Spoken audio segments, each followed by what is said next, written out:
Wonderful, Jeff. I see a bunch of people coming into the room, so you want us to kick this off? All right, excellent. Thanks, Janine. I appreciate it. Welcome to everybody who's hopping on the call in the webinar today. Money Matters, Budget Strategies to Maximize Your Digital Marketing. We put it together because budget time is coming. June, July, August, and for many of us all the way through the end of the year. So hopefully what we talk about today will help everybody. Again, thanks for joining us. And our goal, really help you build some customized ideas around that marketing budget. Get ready for next year, maybe even make some adjustments for what you have getting ready here for the end of 2022. Today, joining me, I'm going to introduce myself first here. I'm Jeff Gronemeyer. I'm the VP of New Business Development here at Conversion Logics, which is a digital technology partner to senior living, as well as multifamily, automotive, and local businesses. Joining me today, really excited and lucky, we've got Peggy Scoggins and Jack McCarty. Peggy is the owner of Adept Selling. 28 years of experience selling and marketing in senior housing, very well known. I'm sure some of you on this call have had the chance to work with her or be a part of some of her trainings out there in the world. Great person in our industry. And of course, Jack, a longtime customer of Conversion Logics, but more importantly, bringing that operator perspective to the call today. Most recently, he's been the VP of Sales and Marketing over at Westmont Living, one of the strong providers out on the West Coast.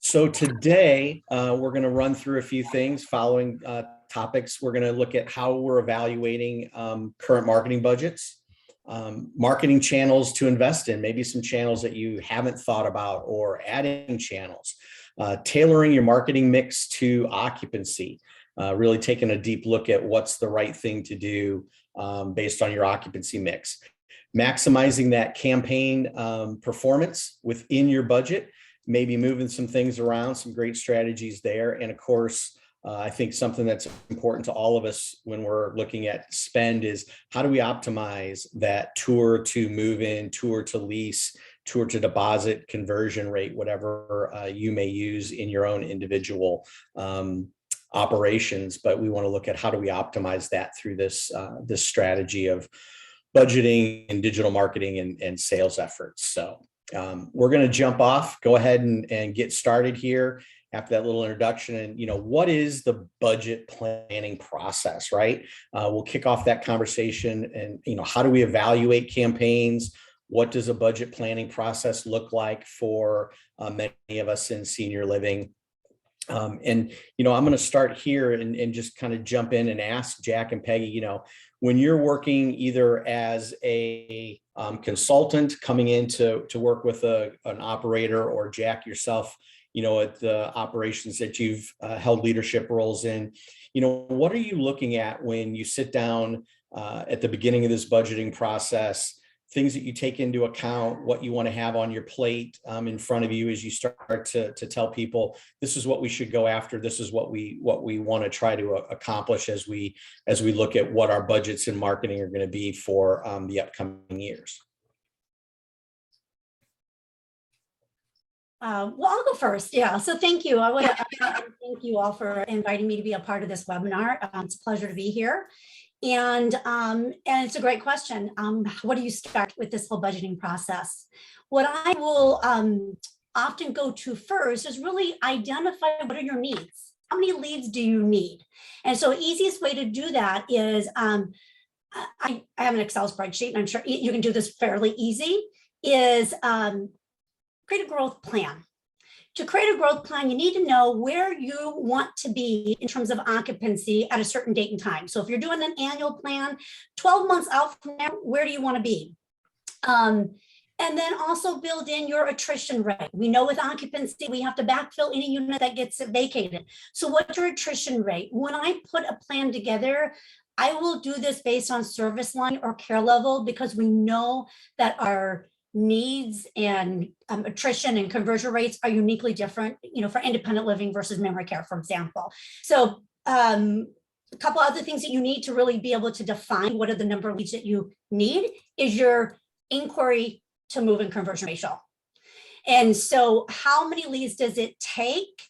And one more layer on there, which I think is critical, is what is that conversion rate by marketing channel, by lead source?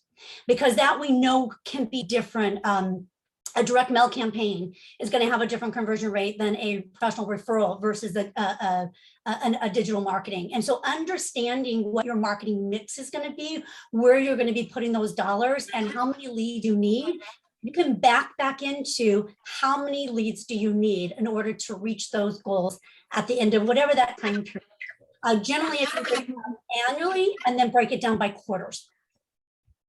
Fantastic. Thanks, Peggy. Jack, anything you want to add? Peggy summed it up very well. And again, thank you for having me on the call today. So you want to start with the end in mind. What are our occupancy targets? Each community has its own nuances. Looking at your historic conversion ratios, inquiry to tour, tour to deposit is extremely important because then you can back into, if you know what your move out and your attrition rates are, you can back into how many leads you need to generate the tours that you need, and then your tour to deposit. So Peggy summed it up very well. It's not a one size fits all. I think many times we go into the budget process, we don't have the facts with us when we're sitting at the table. So really understanding that this is an analytic approach. Sales is a science and you can back into it. And then focusing, as Peggy mentioned, on the return on investment of each individual channel. Some CRMs now, at my last company, we had a CRM that could track the length of the sales cycle based on where leads are coming from. So that's the other thing to keep in mind is this is a long selling cycle. There's multiple interactions that families and prospects have before they make a placement decision. So that's my advice and how we look at it. Yeah, fantastic. And that CRM question's a great one, or comment's a great one, Jack. I remember 15 years ago getting into this, the CRM was still on cards. So how far we've come. When we get together with our customers, working with, VPs of sales and marketing, consultancies, we're looking at those same things. What are the occupancy rates looking like? Now more than ever, what are the market conditions? With the pandemic, that's something that I don't think we ever really thought about a great deal, other than was something coming online and going to be competitive in the upcoming year. Now there's a lot more in that market condition, silo that we have to consider. How does the property compare to others? We're starting to segment out.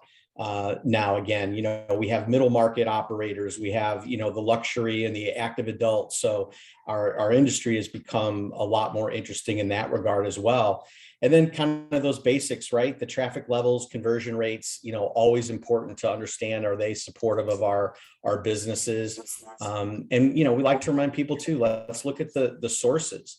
In the beginning, it was always just, our website and billboards, some print ads and drive-bys. But now there's just so many other ways for us to drive traffic, and really important to, I think, to, analyze that, looking at your engagement. And again, always that important piece. What is that lead to tour conversion ratio, or lead to deposit or move-in ratio, depending on how your company may track that. Very important, because there's a lot of integrated and point technologies out there now that add leads, traffic, that add conversion percentages to what you might be doing. And it's important to, know what numbers you want to have, in those areas. So great sharing there. Go ahead, Peggy. Jeff, on that, you and Jack both touched on this, and I think this is really an important point. Using your data, using it, whether through your CRM or however you're tracking, the importance of using that data to help drive your decisions and be fluid. We've seen a lot of changes in the last 2.5 years that we would have never anticipated 3 years ago. And if we're still operating off old data, and I'll give you just a quick example. A couple of my operators, we started reviewing attrition rate in memory care, and where we would typically see attrition rate at 50% annually, So they're saying for on average 2 years. We saw that drop down to those new move-ins in 2020 and 2021. We're dropping down toward the 6-month range. So we went from a 50% attrition rate to a 200%. That's important because if we're still operating off a 50% attrition rate, we're not going to have enough leads to backfill.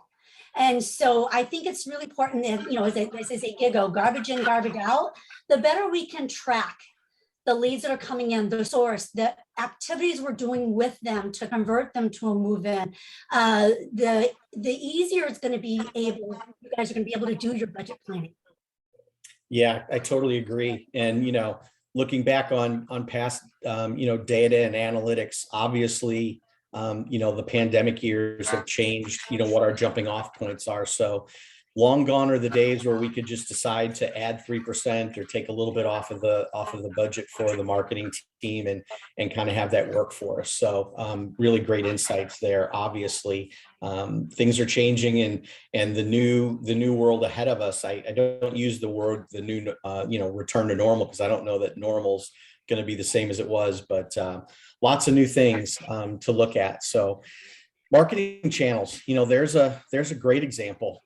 You know, all of us on this call, I think, have been through, you know, the beginning of what we had as an opportunity to market our businesses. And now it seems like there's just an endless number of places that our teams can invest money in, you know, and move to. So really like to hear more from, you know, Jack and Peggy, what you guys see as being the kind of channels that, you know, senior living teams should continue to invest in, maybe some that, you know, don't have the legs that they used to, and even some emerging opportunities that, you know, maybe people aren't all that aware of or haven't had a lot of experience as they put together budgets for 2023.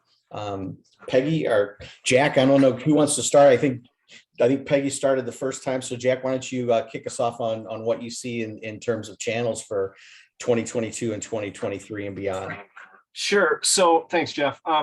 So number one, we want our websites to be, my goal is that should be our number one driver. We want to drive people to our website. I would suggest that you have a strong content marketing strategy. And then what was really successful with us at my last company is partnering with a third party. We were a small marketing department. Conversion Logics was one of our vendors that really helped us with gated material on our website. And so what we want to do is drive people to your website through the different channels, and then you know, flip people from anonymous to known prospects. So what was very successful was the live chat feature, and our salespeople would get a transcript of the actual conversation, digital conversation that our folks were having and the questions that they were asking. Another focus that we spent a lot of time in the last 3 years was on our GMB listings, optimizing our, you know, Google My Business profile. So as we know, people are shopping, they're finding out more about us than ever before. We call these cell phones, but they're actually computers. And so folks know more about us than ever before. So a big focus on that. I think the main thing is having an integrated strategy. It's a pronged approach. It's not, you know, again, it's not one size fits all. It's not one channel. Making sure that you have an integrated strategy. We focused a lot on Google Ads, and then social media. Facebook, you know, painting a picture using video, creating personas, because we had a lot of data in our CRM to where we could say, what is our typical adult child looking, what their age group is, you know, income levels, all of that, and then creating personas that we could target. A lot of email campaigns, and more importantly, the latest trend, and I think COVID has disrupted every industry, and I think there's some benefits from that, focusing on video email and virtual tours. And then most recently, a lot of focus on our YouTube channel. So those are my recommendations. You know, it's not one size fits all. And then tracking leads. The other thing I'd like to mention is using a mechanism, you know, where you have tracking phone numbers or ways to track which channel is extremely important. And a lot of CRM vendors can offer that to you. Those are some great insights, Jack, and I really couldn't agree with you more. important to look at all those things and really understand how they work into your mix. Peggy, what are your thoughts? Well, I completely agree with Jack when it comes to really diversify your marketing efforts, because we don't want to, as I say, don't put all your eggs in one basket. We really need to make sure, I mean, where are our customers going to get information? Where are they going for everyday data? And so be there. And so I always say sometimes, depending on your market, I work with some providers that are very heavy urban metro markets and others that are rural. And in some of the rural markets, we're still back into using the local newspapers, and they're reading it. And don't ignore those ads, or billboards in small towns work really well. And yet it can't be the only strategy. We do need to be out there. Everybody is on the internet. Everybody is using Google. So Google ads are a great way to generate leads. Ideally, your goal should be to work a strategy so that you can get organic leads for your website. And so you may have to start with a lot more paid digital advertising, and then optimizing your search engine so that we can start driving more organic traffic to your website. And there's kind of a shift there. The other thing I wanted to just say in terms of the website and the use of it in your marketing is websites now are what I term the new drive-by. What information am I going to get on there? It needs to be fluid, not static. It needs to be dynamic and interactive. So I want to be able to see the floor plans even better. Show me the view that I'm going to actually see out of that apartment when I go. And so whatever we can do to enhance that experience visually and interactive wise, it's going to help you convert. And at the end of the day, it's all about converting that traffic into leads. And finally, the last point, and Jack mentioned this, is tracking. Any way you can embed in a way to do lead attribution. How did they come? If they came to your website, how did they get to your website? How do we track it back so we know what's working and do more of that? And shift approaches to something that maybe isn't as fruitful. Sure. Yeah, I couldn't agree more with all of that. The reporting piece, especially in attribution, so huge, even more so when you have multi-channel initiatives that are happening out there, across the spectrum. I know for us, brand awareness is always important with so much new building going on. Operators are always entering new markets or expanding into new markets, also expanding with new products and differentiations inside their product line. So that's always important. The one that I think I always really work towards too is lead quality. We hear so often from the field, I want more leads, I need more leads. And that can be, a little generic and sometimes drive knee-jerk reactions as well. But that lead quality, which gets back to that conversion rate piece. And as you both mentioned too, personalize the experience.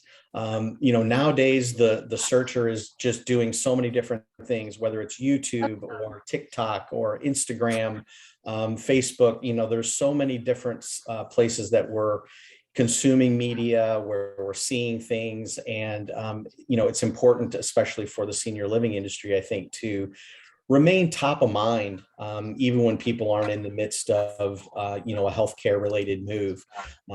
And that kind of also jumps into just how much digital video is starting to pick up. More and more times being spent here. I think research has been done where 33% of online activity is now spent consuming some kind of video content. I know somebody's always watching a reel or a TikTok or a Facebook, and of course our industry has got iHeart legacy in one day. So video is important as a part of that mix. And that's been a huge increase too. Again, that pandemic piece that we talk about impacting our industry. We've seen, a 20-25% increase in the amount of time that people are now spending it. And it's a habit. We learned the habit during the lockdowns to stay entertained and engaged, and we've brought it through into the future. So once again, there's an example of us not really, sliding back into some of those things. So, Jeff, if I could jump in. Go ahead, Jack. Yeah, I just wanted to jump into the importance of video. It's, we utilized Heart Legacy at my last company. One Day is a great platform, but also wanted to give, some kudos to Conversion Logics. Staffing has been a huge issue in 2021, 2022, coming out of the pandemic, and really recruitment. And so we just shifted some dollars and worked with Conversion Logics on more recruitment campaigns for staffing. We've all heard the whole great resignation. And so, TikTok, I think, I've got 2 college-age children at home.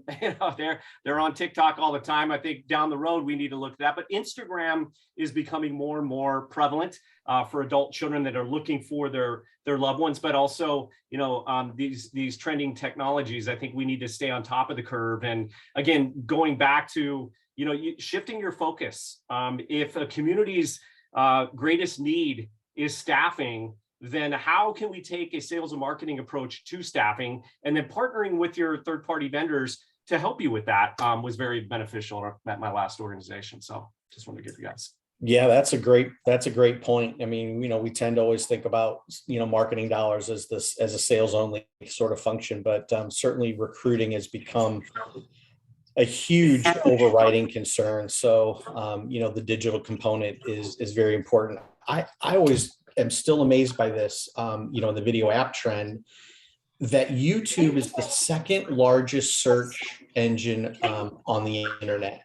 When I first heard that piece of information, it kind of shocked me until I realized every time I need to do a home task, I'm on YouTube typing in, how to change this plumbing thing, or how to fix a broken pipe, or whatever it is that I'm watching some video on it. So again, I think those are all areas where, as we consider what we can do next and how we can be valuable to families, video production using digital ads and video ads is going to be a huge part of our continuing success.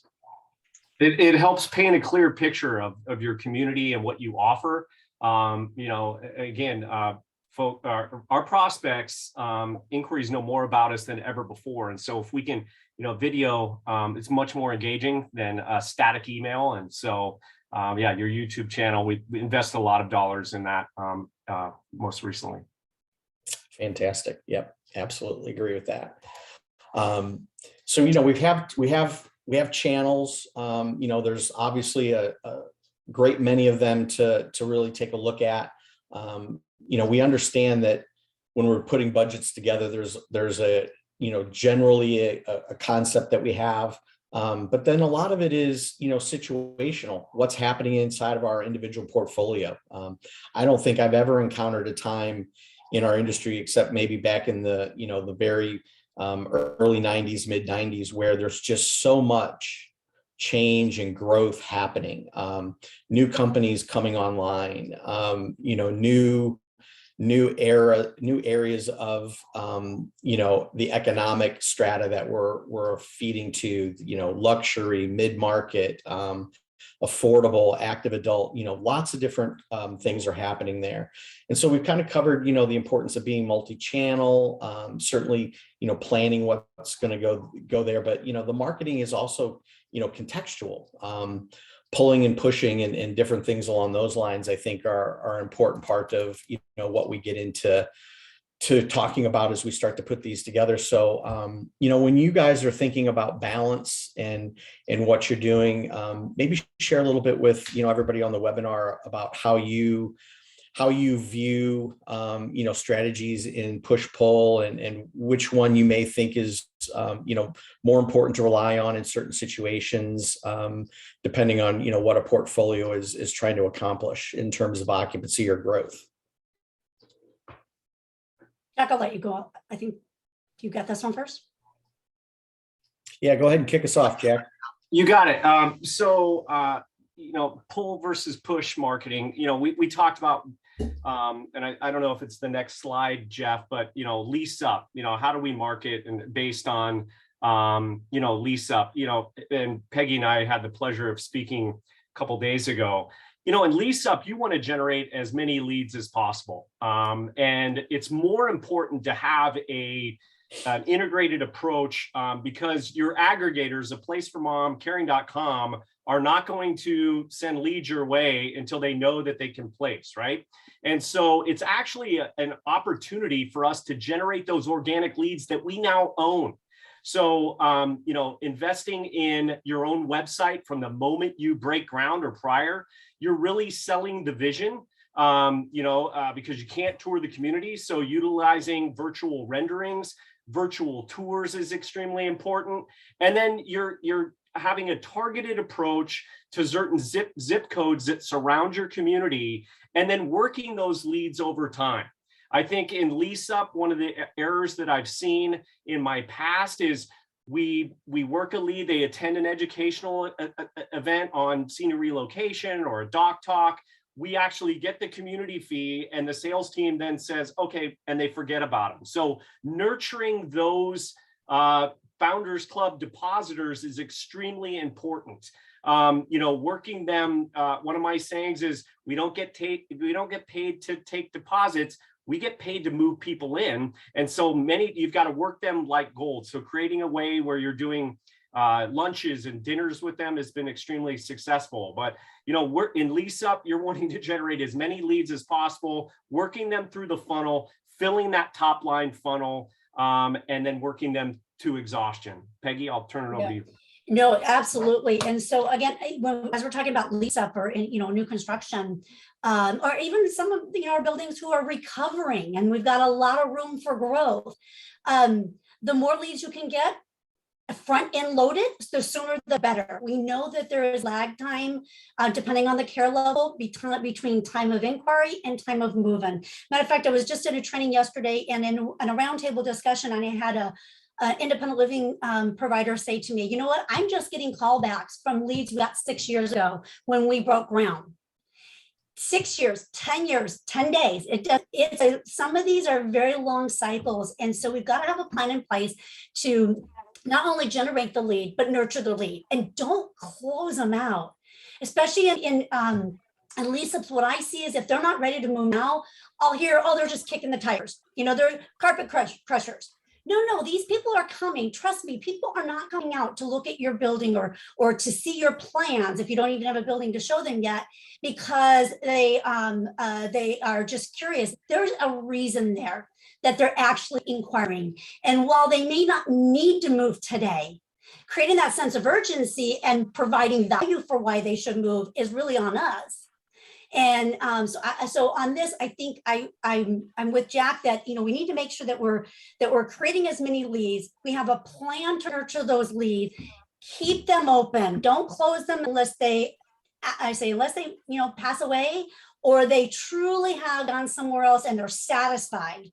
Then I'm hesitant to close leads out. We need to put them in a nurturing campaign. We may use our marketing, use those digital strategies to help nurture those leads so that your sales folks can take the time they have to work on maybe the more hot leads in voice to voice or face to face interactions. But keeping in front of them on a regular cadence is critical. Yeah, I couldn't agree more. That pushing that content out at the right time, it speaks to where they're at. And by the way, everything we push out shouldn't be about selling our building. What information do they need at this given time, whatever circumstance they're dealing with? It may have something to do with a disease, an ailment that you can help support. So our content and what we're kind of pushing out as a resource and as a collaborator with them really is critical in the relationship building and how they see you as an advisor in this process, and not just as a salesperson selling a particular building or particular unit. Right. I just wanted to expand a little bit on that, Jeff. It's in Lease-Up, we're going to be asking for more marketing dollars, obviously, correct? And so their budgets are larger. For us not to work leads to exhaustion is doing a discredit, to the dollars that we've been given.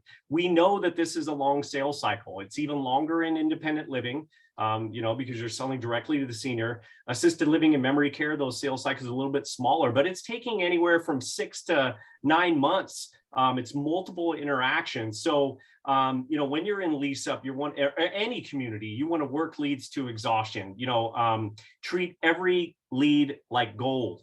And where I see mistakes made is we get so busy focusing in the here and now. When the building opens and we're in the selling, we're only dealing with those hot ones, right? We're not working people through the top of the funnel. And so being able to work and have, drip campaigns and work with a vendor that listens to you and knows what the needs are. Not to try to be a commercial for Conversion Logics, but I've worked with them a long time. Monthly calls where you're going through each community, you're talking about all the leads that you have, what the needs are, and over time, changing buckets. Hey, Facebook's really working well in Paso Robles, but it's not really working well down in San Diego. Let's adopt that. And tailoring your approach to the specific needs of that community. I couldn't agree with what Peggy said more. Don't close leads out. And that's an error that we make. So, and then in a new build, giving yourself enough adequate time in the sales trailer, we'll call it. I like a year, at minimum 9 months, to where you're selling the vision and you're giving back. You're meeting the residents and prospects where they're at. It's, not what can I do to put you in a 1-bedroom today. It's about how do I help you through this process? Because there's a lot of emotions involved in what we do. Helping the adult daughters and adult sons navigate this journey of placement is extremely important. And so it's building that trust relationship. So. Yeah, well, I certainly love the passion that comes out when we start talking about all this, right?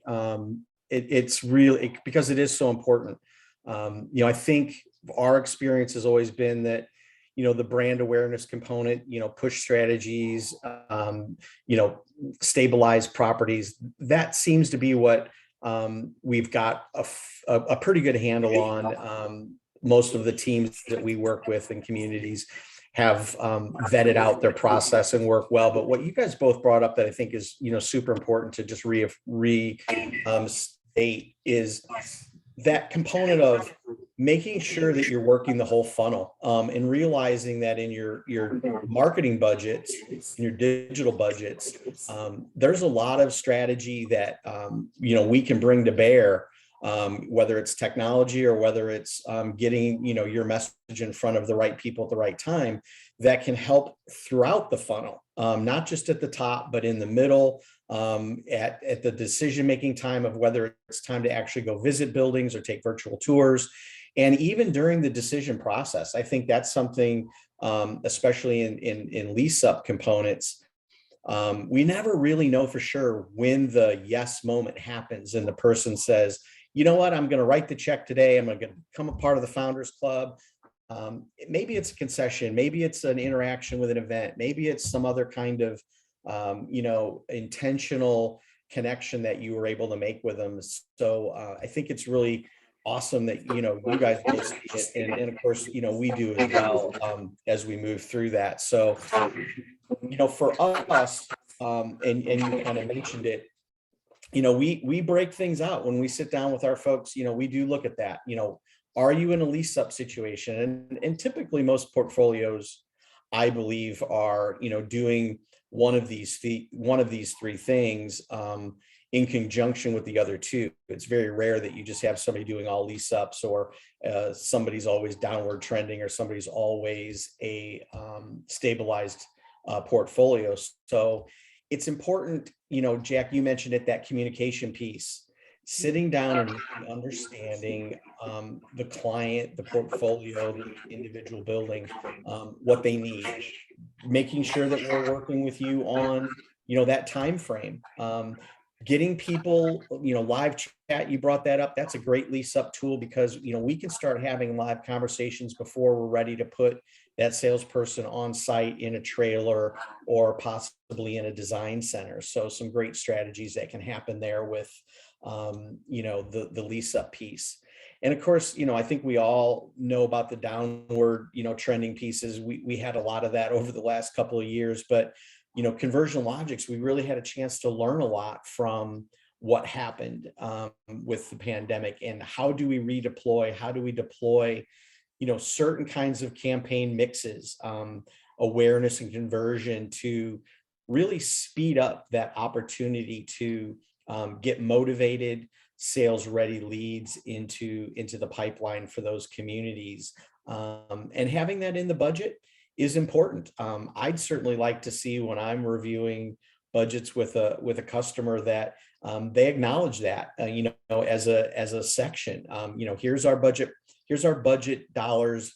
If we start to have occupancy dip below, a 5% drop from the beginning of the year, things along those lines, where the teams know, the regional teams know that they can go and start investing more heavily in, digital strategies and other marketing and sales strategies, not just the typical one, which we all know. How about a concession, right? We want to make sure that we continue to keep that revenue flowing without the concession piece.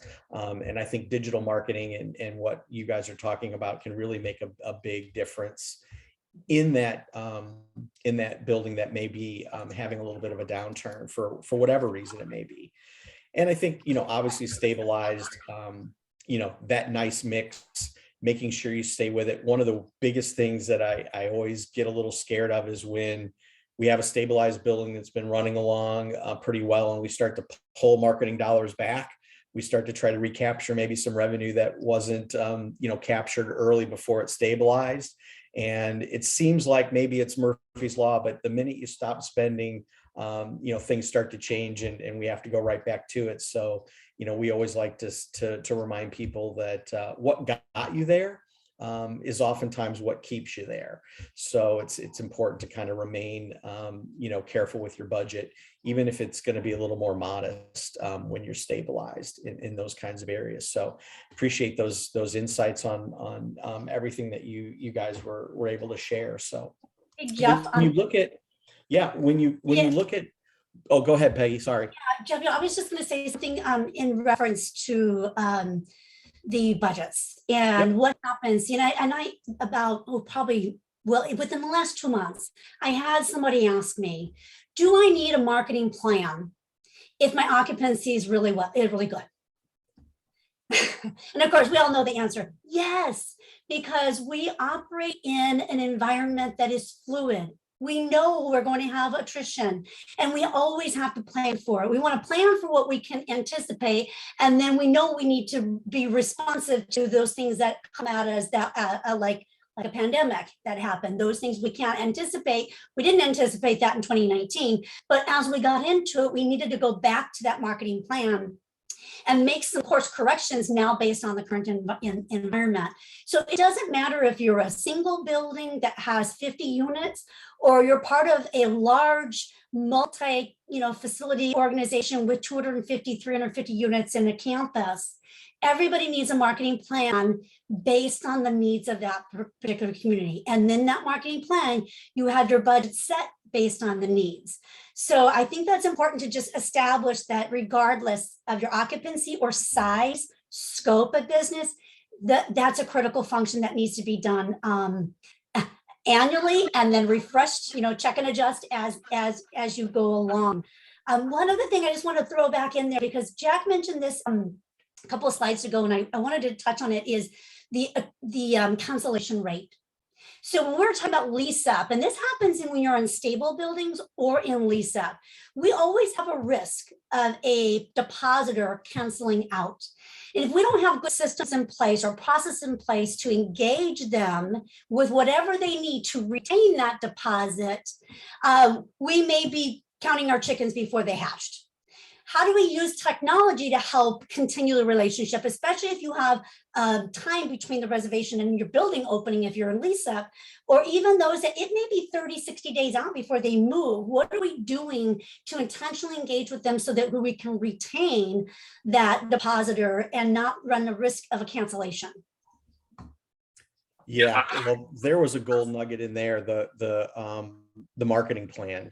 I know if I'm getting ready to sit down with, a potential customer or a customer that we might be helping strategize, when they can pull out that fully developed marketing plan, I'll say things go much easier as well. And so that's why I love being able to work with people like Peggy, you know, in the marketplace, because I know that people you work with are going to have that solid plan. And I would even add to that, you know, and I'm going to put back on my regional VP, and Jack, you can speak to this too. Bring in your digital partner while you're making those marketing plans, right? We send them out to the buildings, and we have the building, you know, fill out the Excel spreadsheet that rolls up to a regional. The regional kind of looks at everything, and then that rolls up to a VP. And, you know, we kind of go through the final dance. But, you know, let your regionals sit down with your digital marketing team partners. You know, I myself would love to sit down with regionals during the budget process and really help them fine tune that budget piece, like you said, Peggy, and get their, you know, a lot more value for what they're spending, and as well as, you know, making sure that they're aware of all the tools that are available to them, because there is so much happening and so much quicker. Jack, for you, you know, at Westmont and other places, you know, what did you do that? Were you having, you know, Conversion Logics meet with regionals, or, you know, what was that process like for you guys? Absolutely. Really great. Love what you said earlier. Do we need a marketing plan? Absolutely. And the best marketing plans have coffee stains on them. And, you know, it's not just when your regional director of sales marketing or your regional director of operations asks for it. It needs to be a living, breathing plan. To answer your question, Jeff, absolutely. We did monthly calls with Conversion Logics before. I shared occupancy numbers, move in and move out numbers at the end of the month, really creating transparency with your vendors. So we did that consistently, you know, and then what I appreciated is the flexibility. Again, it's not set it and forget it, the flexibility. And then if you have a digital marketing vendor that you're working with, and they cannot tell you where leads are coming from, where and work with you in that manner, I would really suggest that you look hard at that relationship. So it's, you know, we're all in this together, you know, and so I can't express that enough to make sure. And they, you know, Conversion Logics works with other vendors and other industries or other providers, can tell you what's working, and you know, what they see in the trends and where the money should go. So I would recommend that wholeheartedly, Jeff. Yep. One of the things too, I just want to share, one of the things when you're putting your marketing plan together to help out your third party, you know, digital marketing partner, or anybody who's going to be working on the promotion side of the marketing plan, a really good comprehensive marketing plan needs to have in what are your core competency, who is your target audience, what are those positioning points, because that's going to help you ensure that you're driving the right channels with the right messages, targeting the right audience. And so often when I go in and I'm working with companies, they will have a pretty decent promotion and event plan, but it's not necessarily tied back to the mix, the vacancy mix that they have, or the target audience that they're really trying to pull in. And so the comprehensive marketing plan needs to really focus on all those pieces. Yeah, no, I totally agree. And all great suggestions. And many of them touched on, you know, kind of what we're heading into is, you know, how do you make the budget go further, right? Everybody would love to just be able to say, you know, I need to spend more money, but we all know in senior living that, you know, we set the budget, and oftentimes being able to, you know, get more can be difficult. You know, it's difficult to make, you know, swim lane changes unless something really drastic is happening. So as you're putting things together, I know there's ideas out there around speed to lead and a lot of different other things, but what are your, what are your suggestions, advice, insights on, you know, how do we take that budget that we've just developed and really maximize it? What are some of the things that, you know, we need to be doing, you know, around the tools and around the efforts to make sure that that spend really takes us as far down the road as possible? I'll jump in, Peggy, if you don't mind. Go ahead, Jack. I think it starts with treat every lead like gold. Understand and respect the length of our sales cycle. Explain to your community teams the why behind it, the importance of tracking where it comes from. One of my pet peeves is, how do they hear about us? Other, and wait a minute, where, and sometimes you got to dig a little deeper. So treating every lead like gold.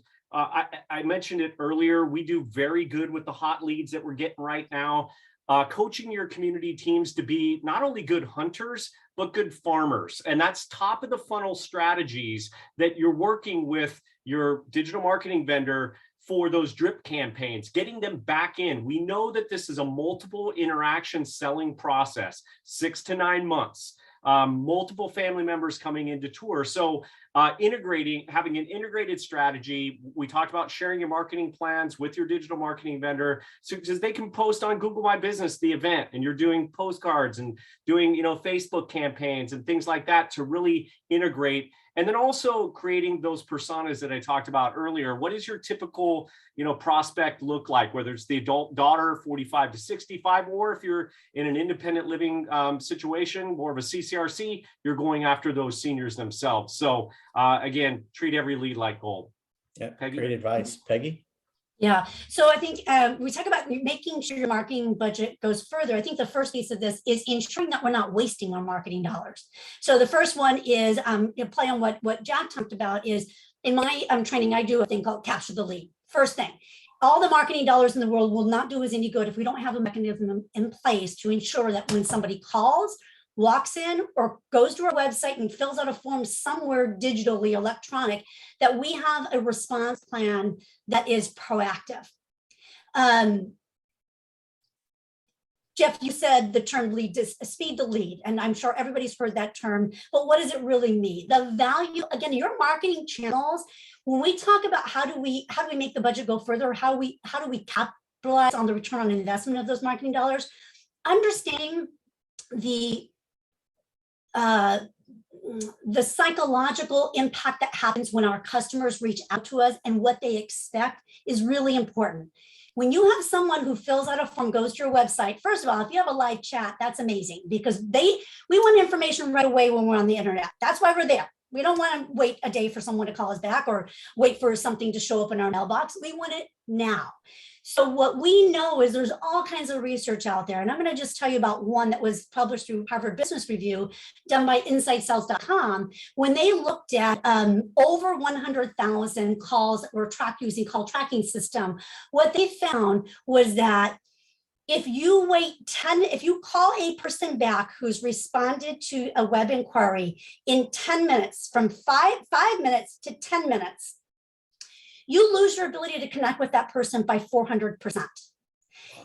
We're talking about 5 minutes to 10 minutes. Now, a lot of the providers I'm working with, we're saying, oh, well, if we have a 2-hour response time. We're saying 5 minutes to 10 minutes, we just blew our ability to connect with them by 400%.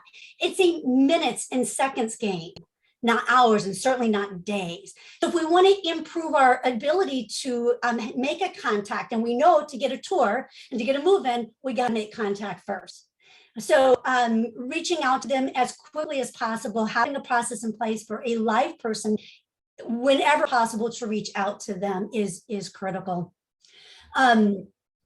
The other thing I was just going to say, when we looked at some of the recent study on web traffic to senior providers' websites, one of the things that we found, and this goes into the live chat, is there was a predominance of high traffic for our AL and our memory care leads that were coming at 1 a.m.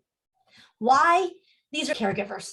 And this is about the time that they have to actually go online and search for something. So know when your traffic's coming in, not what goes in the CRM, but when are they really reaching out? What's your plan then to make sure we can respond as quickly as possible? Yeah, that's a really, really good point. And, I appreciate you guys mentioning that live chat piece. We've certainly learned a ton from the live chat in terms of, its value over other methods of conversation, with teams. And when we talk about, that extending, I think you both said it really well. Look, you spent some money to drive a lead to your company. And the worst thing that can happen is that we interact with it in a way that, doesn't engender trust and doesn't allow them to move forward with us. Live chat is definitely a trust building conversion technology that shows that you care and shows that you're available and ready.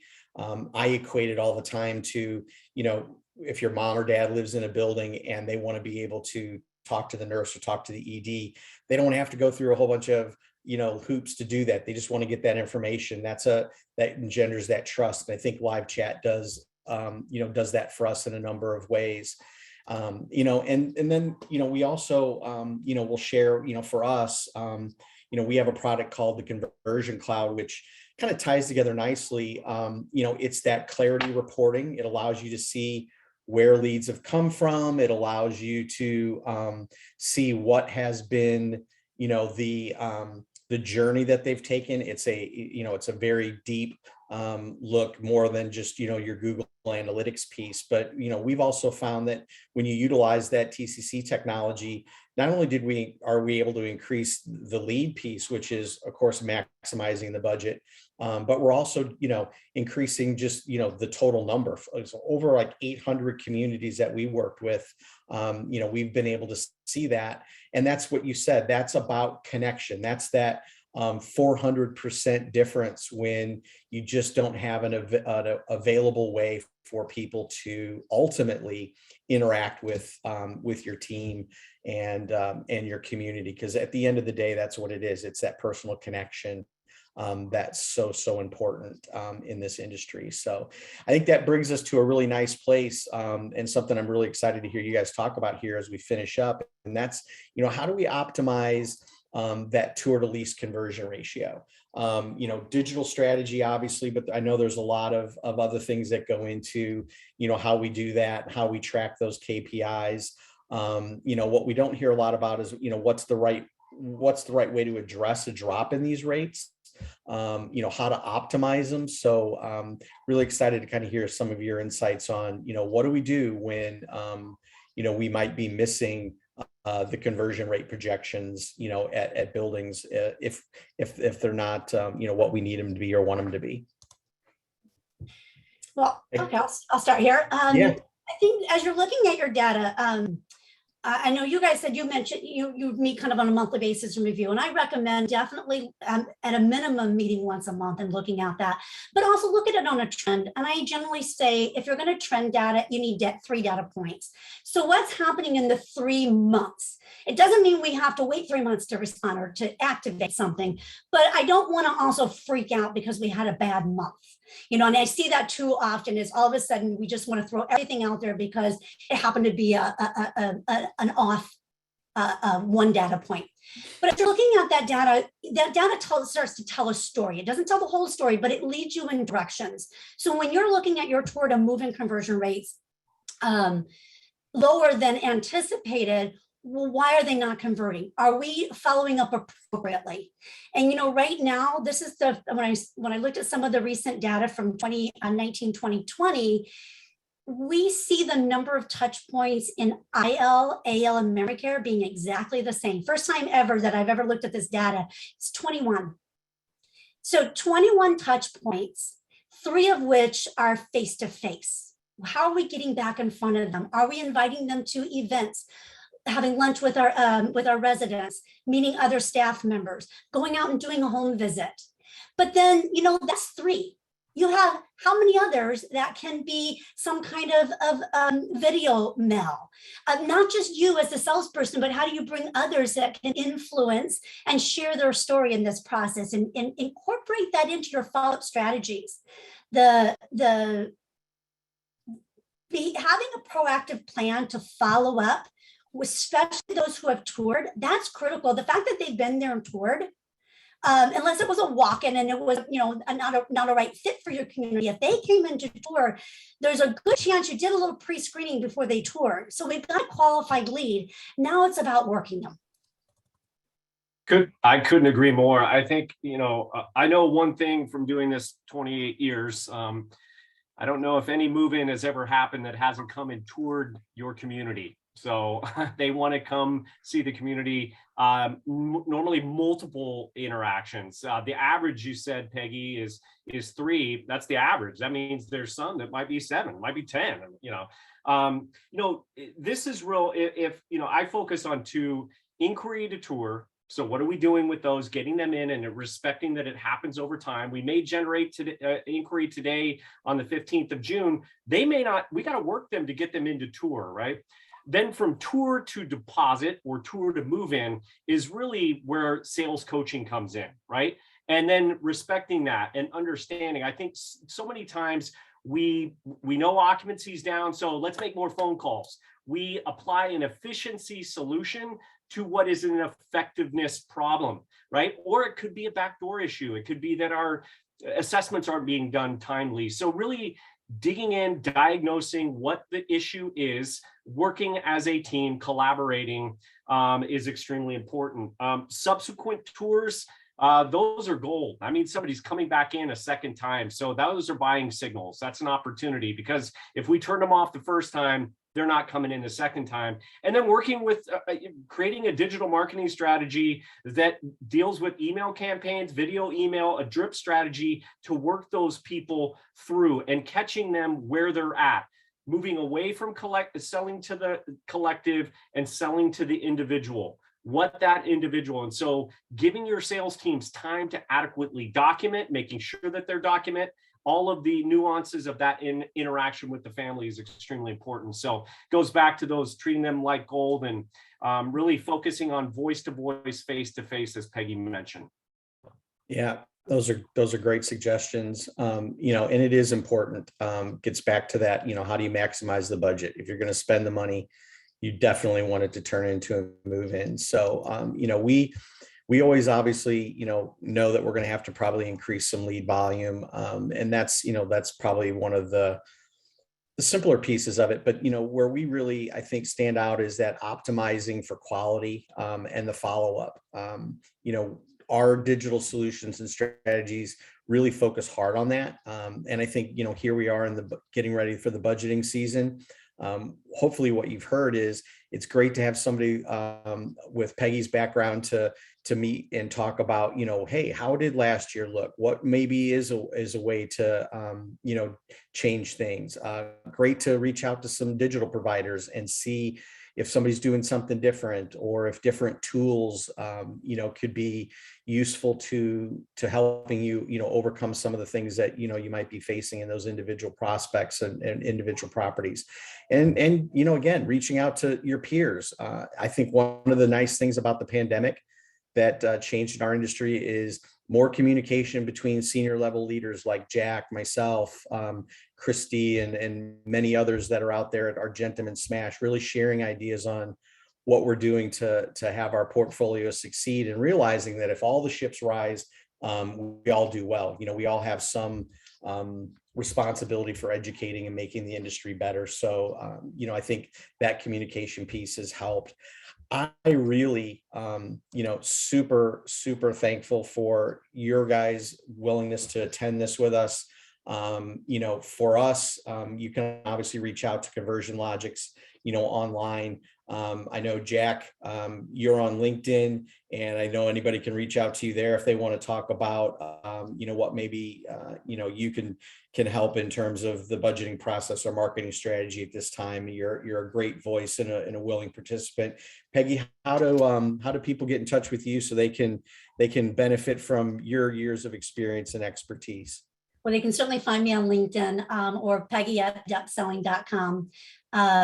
And happy to have a conversation, see what I can do. Perfect. Yep, that's great. No, I again really appreciate all your time. A couple minutes left, you know, for any questions that might be out there. Would love to make sure that we're, you know, if there's anything that we can answer for people, we have a chance to do that. Yeah, you know, I think that we'll answer those questions via email, and just wanted to let everybody know that look for an email in your inbox coming in the next day or two. It will include a recording of this webinar as well as a PDF of these slides. So we would encourage you to share those with your colleagues, as Jeff said. And if you're not signed up on our newsletter, we hope that you will do that as well, so you can hear about more of our events, attending conferences, and all what Conversion Logics is up to. So with that, I think we're done. And thank you again for our panel and Jeff for this great webinar. And we look forward to seeing you all soon. Yeah, thanks, Jack. Thanks, Peggy. Appreciate Bye. it. Thank you as well. It's been a pleasure. Thank you so much. Yep.